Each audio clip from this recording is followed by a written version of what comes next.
Welcome to this edition of the World Report. With the passing of Elder Richard G. Scott of the Quorum of the 12 Apostles on September 22, 2015, portions of his funeral service will be included at the conclusion of this program. We invite you to stay tuned. This is the World Report of the Church of Jesus Christ of Latter-day Saints, October 2015. Coming up, on the move in New York, the Mormon Tabernacle Choir marched to their own music, and the crowds couldn't get enough, and neither could the choir. I'm a Brooklyn girl representing. Oh my gosh, Yankees, yes! Plus, you can see it in their expressions, in growing numbers. And when a temple is dedicated, more and more communities join in the goodwill, and there are even more to come. What a blessing this has been for our community.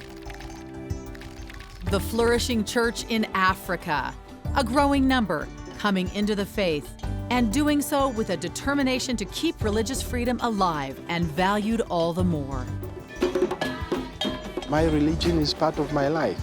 My religion is within me. But first, the church marks the passing of two deeply admired members of the 12, Quorum President Boyd K. Packer, who passed away on July 3rd, and L. Tom Perry, our oldest serving apostle, who passed away May 30th. Both were honored veterans of the Pacific and devoted their lives to their families, and each one became a special witness of Jesus Christ.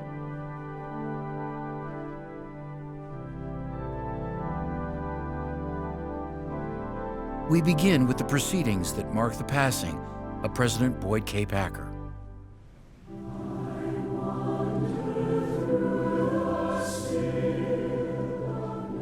Brothers and sisters, we welcome you to the funeral services for our beloved friend and associate, President Boyd K.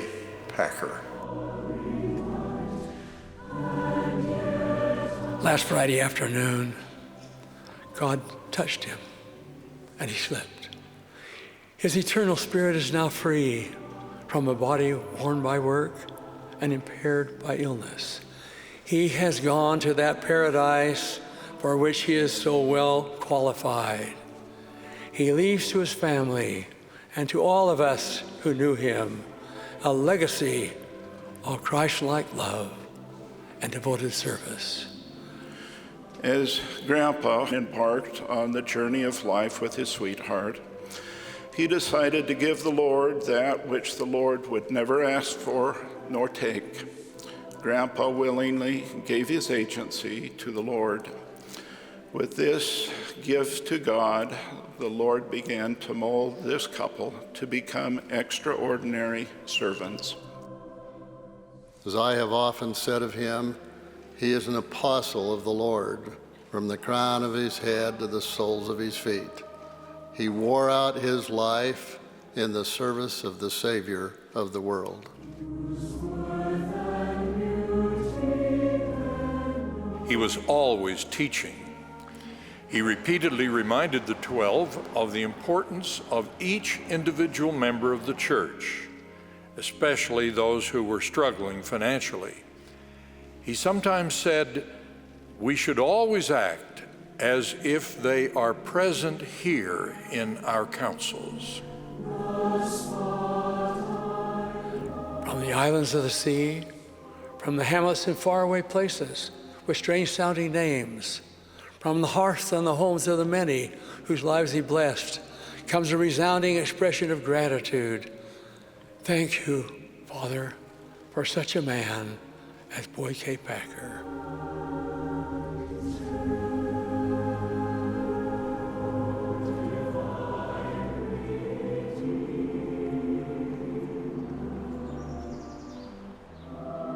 We welcome you to the funeral services for our dear friend, Elder L. Tom Perry. Along with his faith, commitment, and energy, Tom Perry was one of the most kind, considerate, and gracious men I've ever known. He embraced a life that was always full speed ahead, He immersed himself so completely in everything he did that he forgot until very late in life that it was necessary to slow down, and so the end came much sooner than expected. Still, he lived his life to its fullest, a life of devotion to God, family, and country. He has always been larger than life in my eyes, with his powerful and convincing voice, his physical stature of over 6 feet 4 inches, and his positive, enthusiastic attitude. As we all know, Elder Perry made a tremendous impression on everyone he met. As one Catholic friend said, his goodness was just transparent. He impressed you simply by being the great-souled man that he was.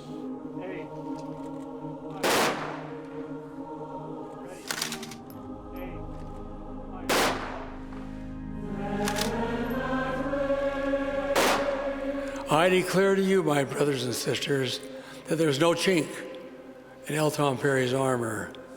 There was no guile in his soul. There was no flaw in his character.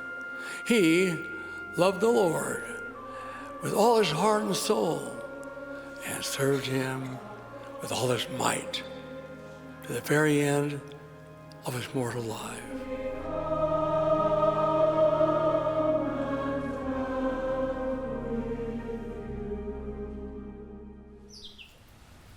Its steady, ever-flowing path of water winding its way through the northeastern United States has been here even longer than the Appalachian hills that stand above her. The Susquehanna River's geological permanence also gives the Church of Jesus Christ of Latter-day Saints a lasting foothold as a reverenced location of its early sacred history. Along these riverbanks, prophet and first church president Joseph Smith, along with scribe Oliver Cowdery, received the priesthood from heavenly messengers and baptized one another in the Susquehanna. Visited for generations because of its historic designation, the church has built a new visitor center and other buildings, including the reproduced home where Joseph and wife Emma lived while Joseph translated the Book of Mormon. And on September 19th, President Russell M. Nelson spoke to the assembled guests before dedicating the Susquehanna Visitor Center. How thankful we are for these historical events and for the supernal significance of revelation, scriptures, restoration of priesthood authority, and baptism, all of which unfolded here in this relatively remote but very sacred location. The Susquehanna Visitor Center is open year-round. To learn more or plan a visit, you can log on to Facebook/Priesthood Restoration Site.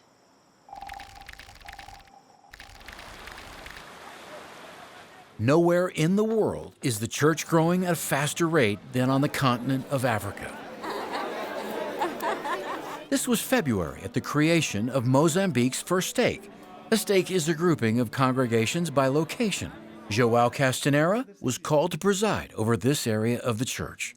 Foi uma experiência muito emocionante, porque tivemos mais de 1.200 pessoas chegando para assistir à criação da nova estaca Maputo, Moçambique.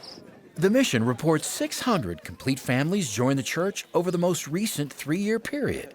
And with that, a need for a second stake in Beta. I have watched as the church continues to grow in this beautiful city. It was one of those wow experiences. A lot of people came around, the current members, investigators, and some old members that are inactive as well. Everyone was there. They wanted to see what a stake is, what it means to be created as a stake. So it was very spectacular. In 2014, more than 12,000 people joined the Church of Jesus Christ of Latter-day Saints in the Africa Southeast area. And this year, it's projected that 15 new stakes will be created. O principal foco que fez com que a igreja tivesse crescimento grande foi o grande foco nas famílias. October 29, 1999, in a park popular with families and couples, church leaders prayed for the country and for the expansion of missionary work. Então viemos aqui com o apóstolo para a dedicação do Evangelho a Moçambique. Recordo era o apóstolo Richard Scott. Viemos aqui, na altura eu era presidente do ramo. O primeiro ramo que foi criado em Moçambique. Fui o primeiro presidente desse ramo. Baptized just 7 years earlier, Samo Goncalves is one of many pioneers in Africa. And modern pioneers like Bishop Antonio Mateus are now leaders and teachers of families. Estou muito feliz ao ver o desenvolvimento da igreja em Moçambique. O nosso sonho é de que em todas as províncias de Moçambique tivéssemos alas ou capelas. Moving north and west into Ghana, we find a youth movement. Here, a weekly social activity for teenagers. Sometimes we come for homemaking. They try to teach us how to cook, how to be creative. At least I'm learning skills for life. Now, that commitment to Christ-centered faith includes attending seminary, a program that teaches youth from the scriptures at 5:30 in the morning, and with a weather forecast only Noah could appreciate. I came to seminary because I want to learn, to know more about the Lord. Studious and thoughtful, gospel-centered and gifted, the youth present a bright future for the church in Ghana, thanks in part to their young energy and the value of seminary. It's sometimes very tedious to wake up early in the morning and come all the way from the house. But then it gets interesting when we meet each other and everybody's happy and smiling and we're coming here to learn, and the gospel fills us with so much joy, so it's worth it to me. The church in Ghana is also in its relative infancy, barely 35 years old. James Woosley was one of the first of a handful of members baptized in 1978. The Lord worked a lot of miracles. The Lord opened the hearts and minds of a lot of people. Brother Woosley now serves as a bishop, one of many who helped in the restoration of the gospel in this part of the world. Now, everybody knows what the church stands for. Everybody knows how the church makes people better people. That progression continues. Nearly 24,000 people joined the church in the Africa West area in 2014. 11 new stakes will be organized this year. They even have a temple to call their own. It hasn't always been easy, but its direction is in committed hands. Members never give up. They were looking forward and they were committed and they just want to worship the Lord, their Savior. The stake president credits the commitment to God and the sacrifice of many, and the number of youth signing up to serve the Lord is showing no end. A new missionary training center is under construction in Accra with a capacity of 400. I've learned a lot, and I think with my testimony and with Heavenly Father and with my experience, I can bring others to the knowledge of the gospel.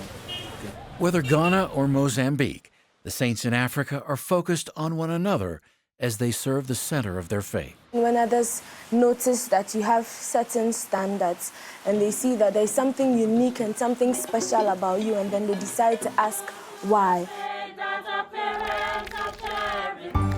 Coming up, Elder Jeffrey R. Holland, called to London, will tell you why select members of Parliament are so eager to hear what he has to share. Plus, a new day for ancestral research brings together the descendants of those who knew freedom for the very first time.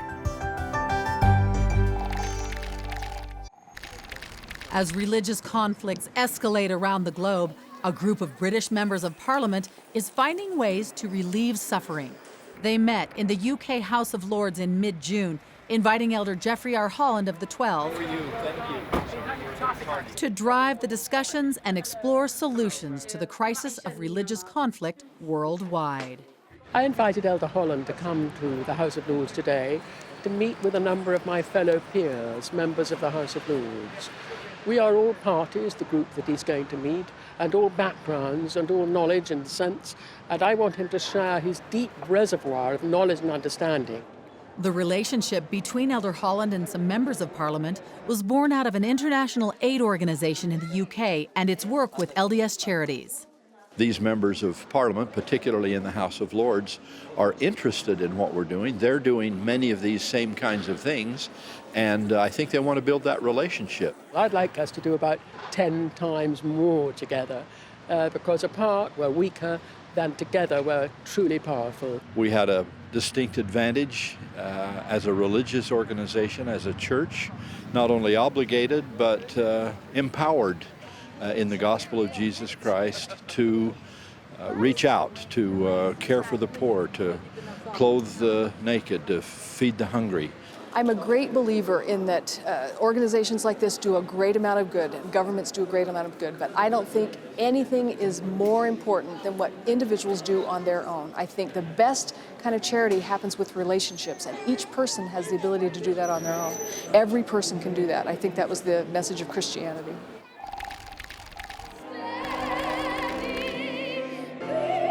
On the 150th anniversary of Juneteenth, otherwise known as Emancipation Day, and the end of slavery in the United States, civic leaders, scholars, and dignitaries in the African American community gathered in Los Angeles, California for a major announcement. We'll now move forward with bringing to light the names and information for more than 4 million individuals. That is something to be proud of. The church-sponsored Family Search teamed up with genealogy groups and museum directors to release more than 1 million digital images that contain the estimated 4 million names from the Freedmen's Bureau. These records are especially touching because you get to get a sense of where they were at the moment when they were freed. These are personal, sometimes difficult accounts to read. But what one also sees in these records is triumph and hope and resilience.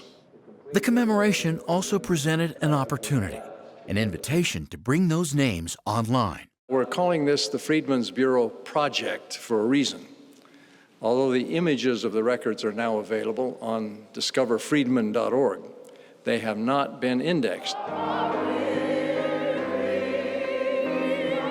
Our goal is to have all of these 1.5 million digital images indexed with that information freely available online in advance of the grand opening in 2016 of the Smithsonian National Museum of African American History and Culture.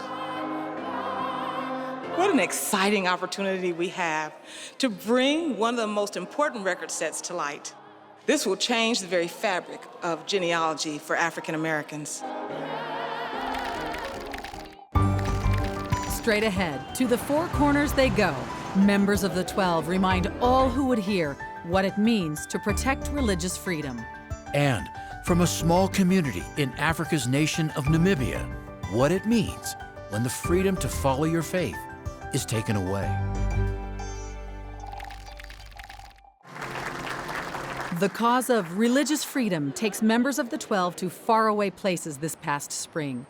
Elder Dallin H. Oaks traveled to Buenos Aires and met with the Argentine Council for International Relations, bringing a message to its leaders of how religious freedom protects a wide spectrum of beliefs and respects those who don't identify with a particular belief. Also at that time, Elder D. Todd Christofferson traveled to the Brazil Mosque in São Paulo, one of the largest mosques in Latin America.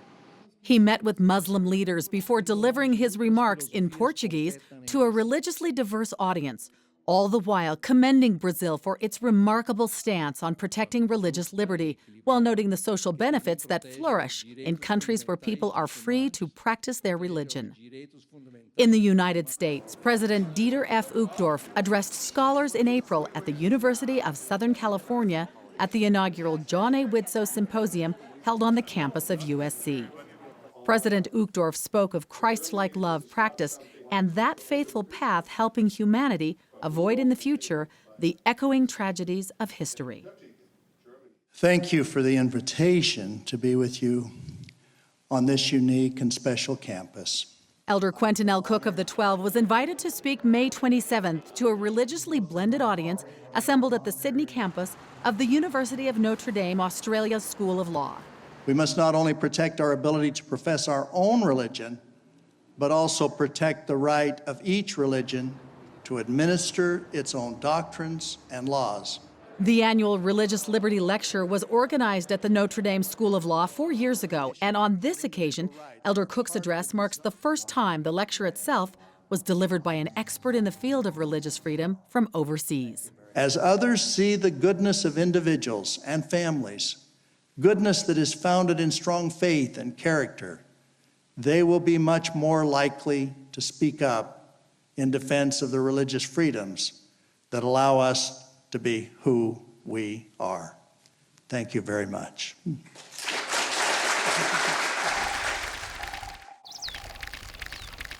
To absorb the natural world of Africa's Namibian bush is to be swiftly reminded of creation itself. Moving towers of elegant giraffe, an enormous rhinoceros to showcase a blended serenity of the African landscape. But in the contemporary setting of Namibia's nearby population centers, the presence of the Church of Jesus Christ of Latter-day Saints hasn't always known a settled coexistence. Today, there's a vibrant meeting house. This is the first and only one. But 12 years ago, fire charred much of the building. From a distance, we could see part of the roof of the chapel had disappeared. The kitchen gone, ceiling caved, and not a usable classroom to be found. We went to the primary school next, and they allow us to have a Sunday meeting there.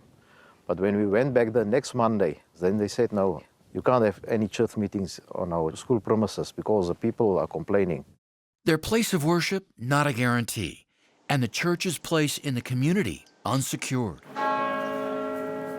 Namibia enjoys a great tradition of religious history. Numerous faiths dot the landscape, and more than 90% of the citizens identify as Christians. Religion in Namibia, I think, really enjoys a very high standing amongst the Namibian people, irrespective of their background, whether they are white or black, whether they are Catholic or Protestant. Reverend Maria Kapir is Secretary General to the National Organization for All Churches and Religious Organizations. Its purpose is to defend and support people of faith as they exercise their right to worship. In the past, whenever we applied for membership, it was rejected by some members of the Council of Churches. Thanks in part to the optimistic and welcoming leadership of the Council, the Church now enjoys associate membership. The main principle which really guards the Council of Churches' unity is the Lordship of Jesus Christ. We did proper research, and we found that was part of your doctrine. Where limited missionary work was once scarcely allowed and building permits were near impossible to secure, the church is now on equal footing, and its membership is strong in its faith. I cannot stop talking about what the church taught me, what they did for me.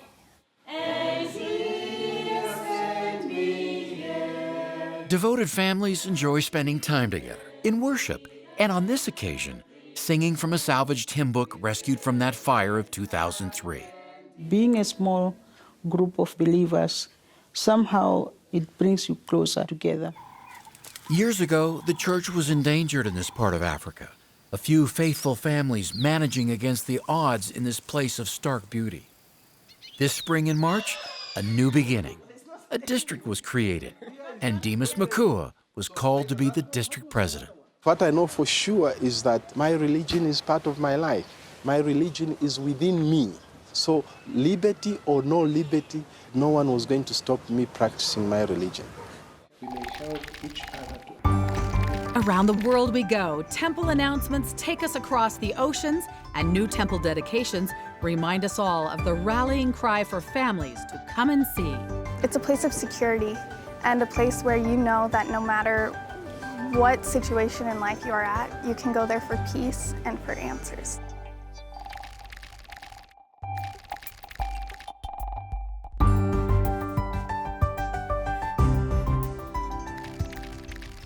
The building of temples is a very clear indication of the growth of the church. The church moves forward in temple building around the globe with special announcements offered by President Thomas S. Monson during General Conference last spring. We begin crossing the Atlantic to the continent of Africa and to the Ivory Coast. Here, the Abidjan Ivory Coast Temple will be built, welcomed by some 22,000 Latter-day Saints who live in the Temple District, and in a nation of approximately 20 million people. Temple-going Latter-day Saints in the Ivory Coast have been traveling to the Accra, Ghana temple, about a 12-hour drive from Abidjan. Further east to Southeast Asia, the Bangkok, Thailand temple will be the country's first. The church was first organized in Thailand in the mid-1960s and now has some 19,000 members comprising 38 congregations. From Asia to the Americas and the Caribbean, the Port-au-Prince Haiti Temple will be built in this capital city that is home to more than 20,000 members of the Church of Jesus Christ of Latter-day Saints. Haitians have especially been in the thoughts and prayers of the larger church during these 5 rebuilding years following the devastating earthquake of 2010. Temple attendance by Haitian Latter-day Saints has required them to drive several hours over the mountain pass that stands between Haiti and the nearest temple in Santo Domingo, Dominican Republic.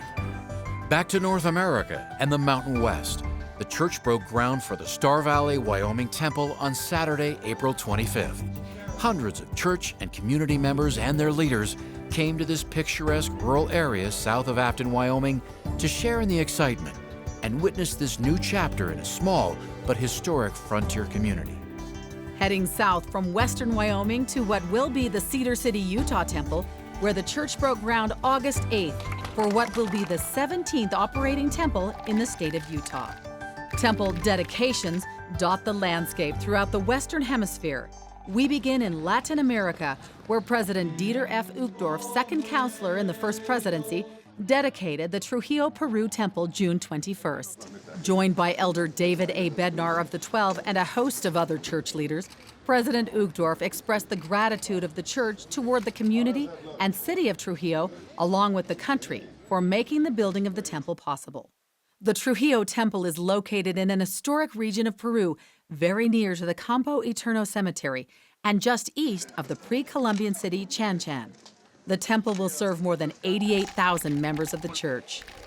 Next, we take you to the American Midwest and to the Indianapolis, Indiana Temple, dedicated by President Henry B. Eyring, first counselor in the first presidency.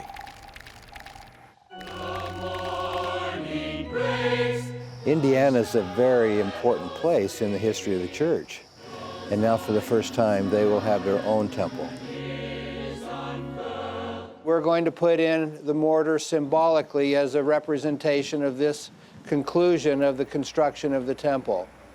It's awesome. It's really truly a house of God.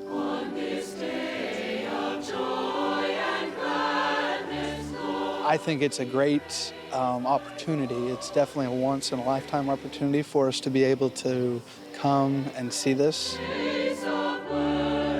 I think everyone appreciates how beautiful the temple is and how it complements everything that's already in Indianapolis. It's really a gorgeous place and a lovely environment. It will belong here in Indiana. In a city and country known throughout Latin America for its culture, commerce, and a first campus established for higher learning, the dedication of the Cordoba, Argentina temple on Sunday, May 17th, connects decades of church growth and accomplishment in Argentina on this day of dedication, led by Dieter F. Uchtdorf of the First Presidency. Temple dedications are special for the church, of course, that it gains in strength in countries. This is the second temple now in Argentina. The Cordoba, Argentina temple rises as a testament to the faith of its people, and their devotion was witnessed firsthand early on by Elder D. Todd Christofferson of the 12, whose missionary service many years ago was actually led by fellow apostle Elder Richard G. Scott, who was then mission president of the area that included Cordoba in the early 1960s. I only wish Elder Richard Scott could be here. He was the mission president most of the time I served, but he and so many others have laid such a wonderful foundation here that when you look at it, there's no surprise you'd have a temple here, given what the church has come to be now. The long but spirited line of interest on this weekend of the dedication brought thousands to Cordoba's premier indoor arena to celebrate the temple and cultural influence of Argentina itself. A rare opportunity for the youth of the church to showcase their talent to the theme, "The Light of the Gospel Shines." And the gospel light will shine through you. President Monson sends his love and his greetings to each and every one of you. yo me siento muy, muy feliz y alegre porque realmente nos divertimos muchísimo. Fue muy lindo porque podemos conocer gente de otras provincias, de otras ciudades que no conocía realmente y fue muy linda la experiencia, la verdad.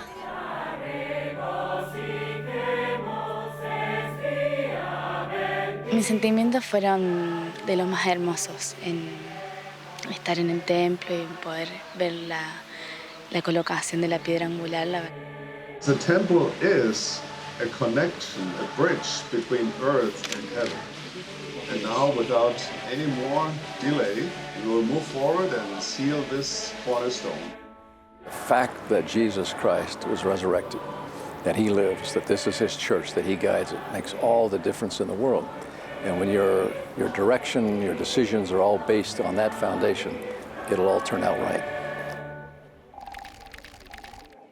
Coming up, the release of the Book of Mormon manuscript comes to us through a unique partnership. Plus, Elder David A. Bednar has a word of counsel for the youth of the church.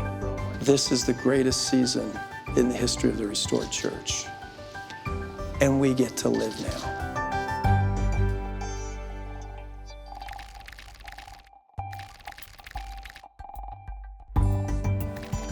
A tangible piece of shared history for the Church of Jesus Christ of Latter-day Saints is presented as a treasured relic from one of its earliest places of origin, the printer's manuscript of the Book of Mormon, dating back to the late 1820s. We make available full-color images that allow someone to hold the volumes in his or her hands and feel as though he or she is holding the original manuscripts themselves. The manuscript, unveiled at the Church History Library on August 4th, is the latest publication of the Joseph Smith Papers, Volume 11. In this instance, coming through a special partnership with the Community of Christ, which has had the printer's manuscript in its careful possession for more than a century. This will give them something all in one volume that they can really interact with. Clearly, this would not be possible without that cooperation. We both learned a lot of details about that history that weren't known. Volume 11 of the Joseph Smith Papers also contains color images of the seer stone, which the prophet Joseph Smith utilized to translate the Book of Mormon with scribe Oliver Cowdery. We're here because Hawaii is a very important part of the church. President Uchtdorf pays a visit to the community of Laie on Hawaii's North Shore. He arrived in late August to dedicate a new retail center, part of the church-owned Polynesian Cultural Center. We have now a wonderful moment where the Polynesian Culture Center has been expanded, refreshed, renewed. The 1950s-style Hukilau Marketplace will employ students from the Laie campus of BYU and be a part of the city's latest effort to accommodate the growing number of visitors, advanced through a hotel redevelopment plan that brought in a well-known hotel company just a short distance from the university and the center. Ever mindful of helping people and their families who suffer the multiplying wreckage of modern addictions, the church is ready to help again by launching a special series online, 12 Steps to Change. I learned that I needed my God. I learned that I needed my brothers and sisters around me. Produced by the Mormon Channel, these media-based personal stories of addiction and recovery provide the stark detail of spiraling behaviors and the hope of changing that downward course through the light and saving grace found in the atonement of the Lord Jesus Christ. I'm here because the Lord has rescued me in a way that I don't even have the words to describe. To see all 12 stories and learn about all the resources available to help, log on to addictionrecovery.lds.org. At this time, the church is going forward with the Boy Scouts of America program. In a statement by the church's first presidency and Quorum of the 12 Apostles, the church noted Scouting's positive contributions over the years. And with assurances from the BSA, the church will continue to appoint Scout leaders and volunteers who uphold and exemplify church doctrine, values, and standards. The church will also continue to evaluate and refine program options that better meet its global needs. The Church of Jesus Christ of Latter-day Saints has had a unique relationship with BSA for more than a century and is the largest chartering organization in Scouting with more than 400,000 registered young men and boys. Hi Higher education and faith-centered learning come closer together to enhance the student experience and volunteer service at Arizona State University in Mesa. Elder Neil L. Anderson of the 12 dedicated the LDS Institute of Religion Center on the Polytechnic campus Sunday, April 19th. The church operates 2,500 institutes around the world to foster college-age religious learning, to assist as centers for social and community service opportunities for the students who attend their respective universities. This is the greatest season in the history of the restored church, and we get to live now. Elder David A. Bednar steps into the global spotlight of live social media with his wife Susan and holds a special Q&A session with youth around the world.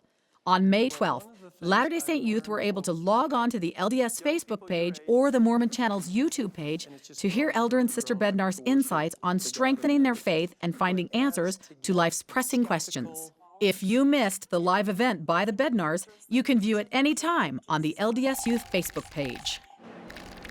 The pace of life in the modern world is hectic and increasing. That's one of the reasons why church leaders are reminding its followers what the Sabbath day is really for. The Sabbath day was designed by the Lord to be a special day, a day of rest, a day of contemplation.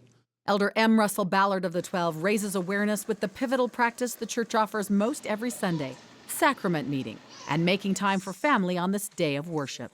We hope that the Sabbath day will be a time in which people can become, because of the way they behave, more unspotted from the world. It doesn't mean that we can't take time to laugh together, enjoy each other, get out our journals, write letters to missionaries, use the numerous sources that are available on LDS.org. Family is the most fun place to be when we're doing the kinds of things we would hope would be appropriate and wise for families to do at home.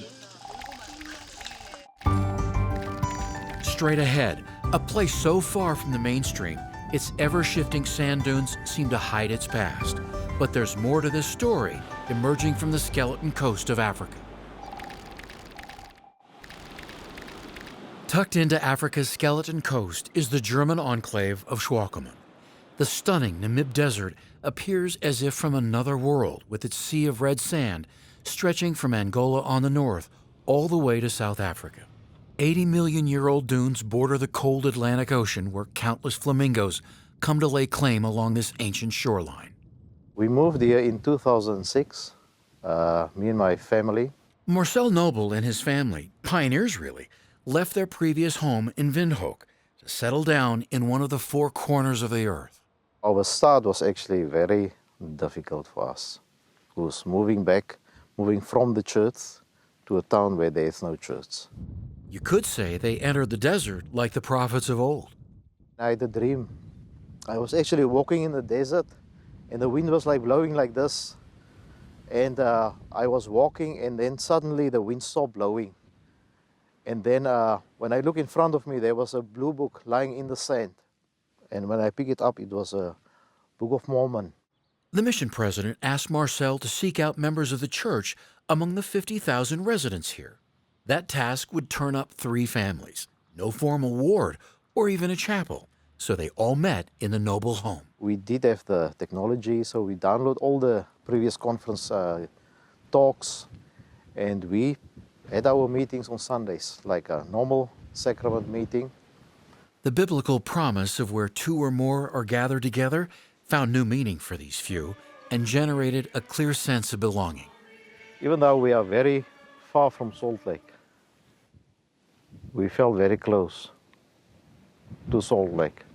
By the end of 2012, their steady attendance and increasing numbers led to a search for a chapel of their own, 16 priesthood holders, 24 members of the Relief Society, and a children's primary program with 12 kids. I feel that I do have a great responsibility for them. Not actually for the members itself, but actually for the community. In March of this year, a branch was organized, and Marcel called as president. The Skeleton Coast can be a challenging place to settle down if you're not acquainted with its region's tide of ebb and flow, its history marked by the determined. Consider that with the divine direction saints in Schwackerman feel today, and you have a group of believers thriving in a rare place where beauty and stark reality live side by side. This is one of those things that will be in their memories as long as they're members of the choir. Stay put. The Mormon Tabernacle Choir did all the legwork to bring their world-class music to you by way of New York. Don't miss the recap of a spectacular summer tour straight ahead. I'm a Brooklyn girl representing. Oh my gosh, Yankees, yes! Doing the moonwalk at Carnegie Hall. To be here with the choir, can you imagine a greater experience? Hard to contain your excitement when you find yourself in New York, and if you find yourself at Yankee Stadium, Carnegie Hall, or West Point Military Academy, and you're surrounded by friends with the Mormon Tabernacle Choir on their East Coast tour. Well, it's gonna feel like the 4th of July.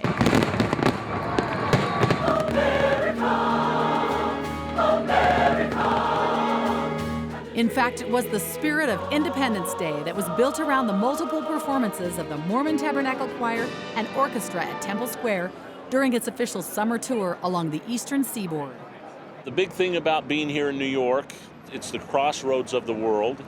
This is one of those things that will be in their memories as long as they're members of the choir and even past. It's the first time the choir has been in the New York area in more than a decade and included stops in Boston, Saratoga Springs, and Bethesda, Maryland. And built into the tour were some venues the choir encountered for the very first time. Performing at Yankee Stadium, doing a patriotic performance is a huge thing for me. This is an event that I've been looking forward to be here with the Mormon Tabernacle Choir in a city I love, with a team I love, in a new stadium I love.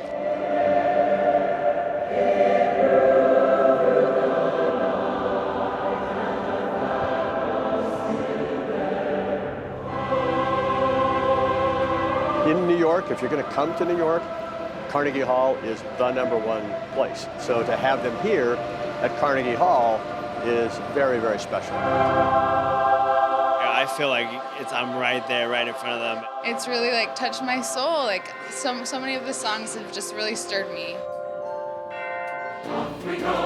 The choir makes a point of being in special places around the country and really celebrating what it is to be an American. To be able to share that with this community and have them actually absorb some of what makes this place special and the special role it has had in the formation of our nation is just, it's fabulous. You feel it in here. There is such a deep love for my country, having served in the military.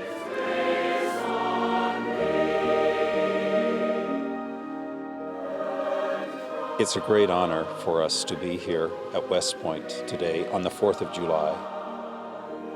This is not only a very beautiful place, but of course a significant place in our nation's history. The performance at West Point was a showstopper, but it didn't stop the music.